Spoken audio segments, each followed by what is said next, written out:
Why, hello everyone. Spencer here, also known as ScreenSpeak, and today's video is my official Stranger Things Season 5, Volume 1 spoiler review. So without further ado, let's discuss.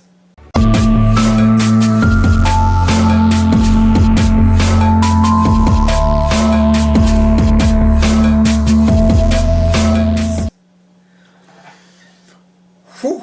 Alright guys, so we finally made it. It's been 3 whole years, and if you're wondering why it's been 3 years, you're like, this is taking too long. It's because we had a writer's strike. There were a lot of shows that were movies that were impacted by the writer's strike.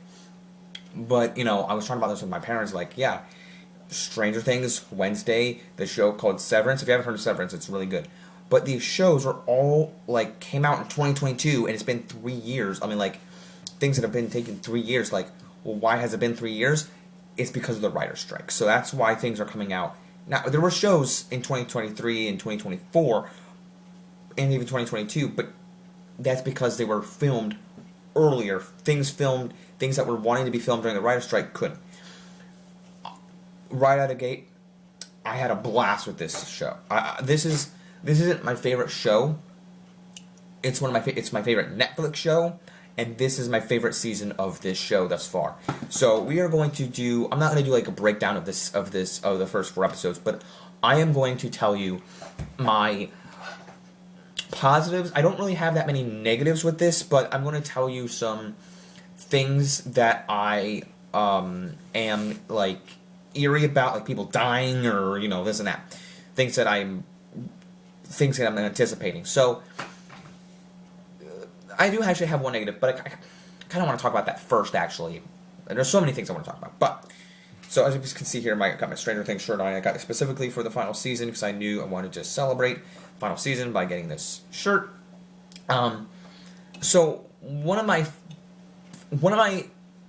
couple of my favorite characters are Steve and Dustin. And they have a bickering moment in these first 4 episodes. They get a little bit more. They kind of talk it out. Eddie was a friend of Dustin's at the Hellfire Club, which was the D&D group that was created by Eddie when the gang was split off, when Will was in California, and they created a D&D group because Dustin liked it, so they created one. This is the most stupidest thing about season 4 and 5. I absolutely hate the jock people, the like football jocks, whatever, who just hate Hellfire Club.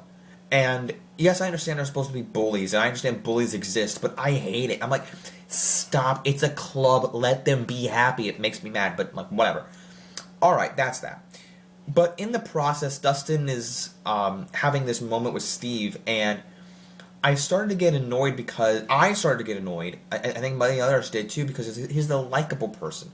But then as I thought about it, as I was watching it, not afterwards, as I was watching it going, you know what, I like this, because Eddie was a crucial character to Dustin, and so was Steve, but Steve didn't know that relationship, right? He didn't know that relationship, so he's not trusting Dustin. He's not there for Dustin like he should be, or like he should have been in the past, so Dustin's mad. And I like that because it shows chemistry. It's not just like, if this was the first instance we saw them in the show, like or if this was from season 1 to 2, it would have been different. It would have been really annoying. But I think from how we knew Dustin's relationship with Eddie, and then him wanting to bond with Steve again, and Steve wasn't there, and blah, blah, blah, it makes a lot of sense. So I appreciate their character development on that side of things, and I'm assuming it's gonna get better at the end. They're writing on the show. Their season is already immaculate, so I assume that they're gonna make it happy ending for those two. Another thing I want to get off the bat, just conglomerate this whole thing together, is the Wheeler family. Holy hell, I almost said Molly, because I don't know why I said Molly. Holly Wheeler is the MVP of this season, and I'll tell you why. There's so many MVPs, really. I love Steve, I love Dustin, I love Max. We'll get to Max in a minute, but Holly is the newest MVP of this season. I'm trying to think of like a character for each season of Stranger Things. It's like Will is the first 2 seasons, and then Max. 11 is also like a crucial character, but like it's like 11 and Will, and then Max is like the main like person in the season 4, and then it's like Holly Wheeler in season 5, and she's not the character that you think would ever exist, because not only a character you wouldn't think would exist is Ted Wheeler. Who's Ted Wheeler, you ask? Oh yeah, that's the dad that sleeps most of the time, but he actually whacks a Demogorgon with a golf club. I thought he was going to die, and then you think the mom's going to die. It's crazy because the parents of Mike don't really know what's going on until the events of the season. They just think it's like earthquake and all this jazz. All right, Holly Wheeler though is now played by Nell Fisher, who is the young girl in Evil Dead Rise, one of my favorite horror movies, like my top 3 horror movies, modern horror movies, and my probably my favorite Evil Dead movie. It's so good, and I love her acting. And when I heard that she was cast as the new actress to play Holly Wheeler, I was like, yes. This girl going from Evil Dead Rise in that franchise to Stranger Things of all things. She has a great resume already with those 2 things. She is going to go places. She needs to be in more horror things like these, and I love her acting abilities. It's not like top notch, but like for a child actor, I like what she brings to this character much more than what we've seen in Holly of the past, than just saying, at the end of season 4, look, Mom, it's snowing. And I love Nell Fisher in this role, and then her meeting up with Max was the amazing moment. And I just I have a little crush on Sadie Sink, so as a celebrity crush, so just seeing the 2 of them, those 2 actresses meet up and then trying to work together. We're going to see them work together more in volume 2, I bet.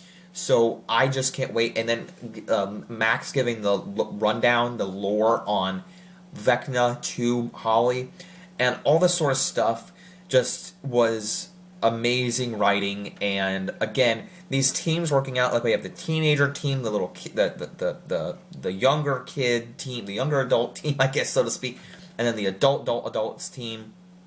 I guess the teen adults, it's like teen adults, like they're adults in real life, but you have to figure out like who's who, like the kids, like the high schoolers, and then the young adults, and then the actual parent adults, So I love Murray though. He's such comedic relief in this season, in the whole show, but specifically this season when he's just giving the items to everyone. It's great. I know this is gonna be a spoiler review, but I don't want to give like so much away. Also though, it's not stupid, but one of the most like confusing, hilarious moments is when they have to kidnap this bully/student, and then they get him on their side named Derek from the school where Holly goes, and then they like sedate his whole family like with drugs and pie, and then the daughter won't listen, who's a friend of Erica. You can't spell America without Erica. Love that line. But then Erica Lucas's sister sedates the girl, and they're out in this barn, and then they take Derek to where the base is, and I'm just like, all right, so his rest of the family still asleep in the barn? Cool, we're just gonna get away with it scot-free, guys. And I love the Back to the Future references too in episode 2. Great Scott, dude, the flux capacitor's down. Great moments. Robin and Will on their little adventure together, superb. And I mean, there's just so many moments layered on top of one another. But the finale, the fourth final episode of this part, volume 1, special moments. I try not to go out of order here. What I want to say first. So 11 is at the base in the Upside Down. Her and Hopper are, and they go inside this room behind a door. Oh, by the way, Sarah Connor, Terminator, Linda Hamilton is in this season. Probably the wife of Papa, Dr. Brenner. It's probably Brenner's wife. So maybe that's a theory I heard. Could be true. Could be not true. But it might be true. I'd love it to be true. But behind this door in the base of the Upside Down is none other than 11's sister, number 8, Callie. Callie? So, it's crazy they brought her back, because I don't care. I've loved every episode of the show. It varies. Like, if I went back to watch that episode, it might be not as good as I remember, but just 11 on the side quest, I didn't care. It was cool. I mean, it wasn't like, you know, it would have been stupid if they just made the episode 8 herself and like, look guys, I'm another superpowered being. That would have been ridiculously stupid. But it was 11 trying to find her mom, and she found his sister. So it still was a character we knew from the show, but I'm glad they brought 8 back. The only reason is this is their endgame moment. Go all out. Include everyone. Bring back Barb, man. And that's another theory, is that Vecna mentioned to Max last season that he still has people alive, like Barb, like people he's taken. So I don't know if that's true or not, if we've actually seen them die, like Barb, like Bob, like Alexi. Well, actually, Alexi was killed by somebody else. Not the Upside Down, but or Billy, or who's the person that just died? Oh, Eddie. So I don't know. We'll have to wait and see what happens in the rest of this season, final season. But that'd be cool. But the final moment of this episode, Vecna comes in to talk to Will, and he just leaves him there. And then Will controls the Demogorgon, because we see Will having visions with the Demogorgons and stuff, controlling the hive mind, and he literally just takes out 3 Demogorgons to save his friends with powers of his own. And it blew me away, and just thinking about how this show is going to end, it's like just what they're doing with this final season. They're just going all out. So it's like, if it's a team up battle between Will, 11, and 8, all versus Vecna, who's number 1, it's just going to be the showdown of all showdowns. I tell you, this is going to be Endgame level television, Avengers Endgame level television. This is going to be way better than the Final Reckoning ever was. If you know, you know. My rage of Mission Impossible and Final Reckoning ensues. It's so bad. It's like they were on the verge of greatness. They were this close. But anyway, guys, I don't want to take up too much more of your time. I'm loving this season. By the way, the soundtrack by Kyle Dixon and Michael Stein continues to stay fire. I don't listen to it on a daily basis, but I mean, like, in the show, it works so much, and like this 80s synth type of music, it just rocks, and it brings me back to Mission Impossible. Like, how did they fumble on that so bad? But I don't know. But this final season, like what they've done throughout the show is genius, tying in all these webs of lore and stuff like that. Again, Max and Holly, like, working together, because like Will has been through the ringer of it all, right? But he's not in the Upside. He's not captured. It's now Max and Holly, and I guess also Elle and Hopper are stuck in the Upside Down. But Elle and Hopper aren't captured from Vecna; they're just in the Upside Down itself. But saving Max and Holly, man, I can't wait for the rest of the show. Christmas and New Year's. Got 3 episodes on Christmas, and then the last episode finale on New Year's Eve. But I'm like so stoked for this. The rest of the season, I was already excited for this. I did like a watch up, like a week every week. I did watch like each of the finales, and you know, season 4 has a cool finale. But like, there's moments that I like, but they're all kind of dispersed. I guess they are dispersed in this season a little bit, but they all come together, and that's kind of what I like, how they work together. It's my favorite things. You know, when they're in California and they're kind of split up, it's like, yeah, they're trying to help each other out, but another thing I want is I want Dustin's girlfriend Susie to come in here. Susie. I want Susie. I want Susie Poo.